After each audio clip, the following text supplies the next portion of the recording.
really wanted to be a part of a community that was a little bit larger than myself in terms of what it represents. And so when I finally came up with a brand, I knew that Lamert Park was the perfect place to do that. Every time I'm out here, there's just always so much support and just overwhelming love that I feel out here. So I felt like, you know what, if I'm going to sell my products anywhere, this would be the place. And so what makes this place feel so like anointing and supportive? I guess it's just everyone's vibe. You know, everyone says hello to each other. It's really the small things for me.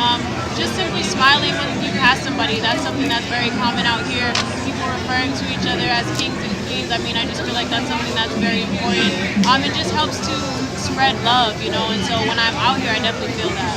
Okay, and so tell me a little bit about what you do here specifically. Like, what's your brand? I have a brand called Corinths, and I sell essential oil blends. Face serums, hair serums, meditative misting sprays, as well as toners. And I just started back in November, so I've been coming out here since then.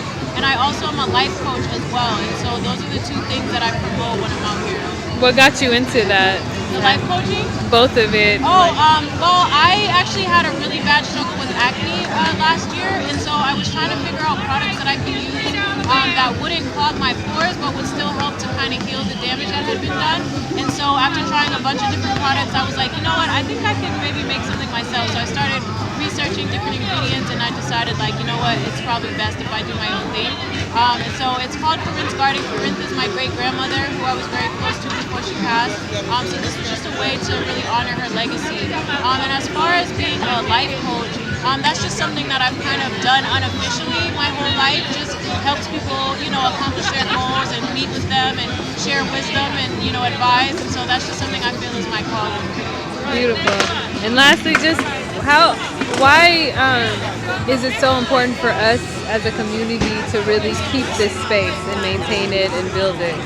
I would say it's important just because this is a space, one of the few spaces that we really feel welcome.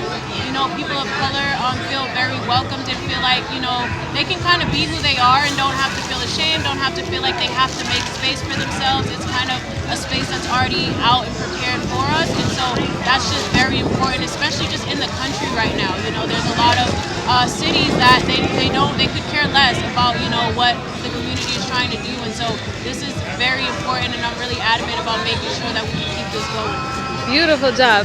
I really just have one more question. Sure. So South LA has almost twice as many people as West LA, but they have half as many grocery stores. And there's one that just closed down and another one that closed down as well. That's like remodeling, so they're closing down as well. Why do you think that's happening? How can that even be possible? That places are closing down? That grocery stores, things that are keeping the people healthy and fruitful, why are they closing when people are actually paying for it, you know? You know, I'm not 100% sure, but I guess my theory would be just, you know, gentrification at its finest, you know, being able to kind of push people out to make room for other people that can maybe pay more but won't have the same important impact on the community, and it's really sad, but you know, I've been hopeful because I'm seeing us as a community out here especially come together, have meetings and different things like that, setting up some things that we can move forward with, you know, so I've seen some actionable steps that we're taking, and so that makes me hopeful.